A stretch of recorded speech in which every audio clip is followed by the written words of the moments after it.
Benim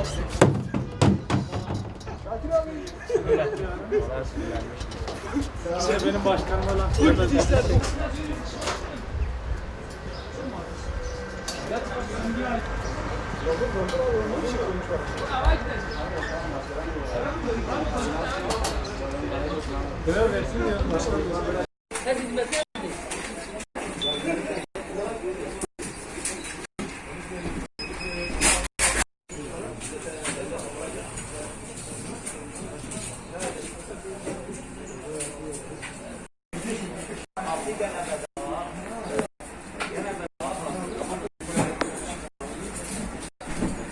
Zor bir zaman diliminden geçiyoruz ülke olarak, insanlık olarak.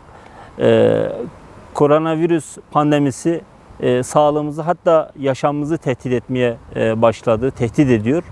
Bu anlamda koronavirüsle mücadelenin en etkili yöntemlerinden bir tanesi plazma tedavisi.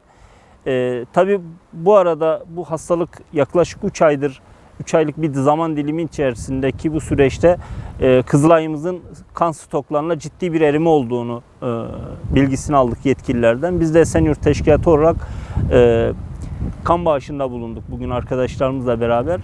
Tabii alternatif olmayan tek şey kan.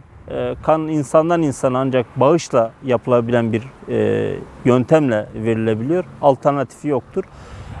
Tüm İstanbul halkı olarak bir kan bağışı seferberliği başlatmamız lazım. Bu anlamda buradan gerek teşkilatlarımıza gerek de bütün halkımıza mutlaka kan bağışı yapmaları çağrısını yapıyorum. Çünkü ciddi anlamda şu anda kanser tedavisi gören ve farklı hastalıklardan tedavi gören insanların acil bu kana ihtiyacı var.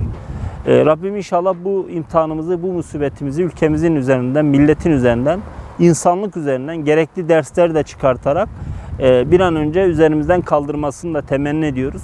Buradan tekrardan ben bütün İstanbul halkının bayramını tebrik ediyorum. Allah'a emanet olun.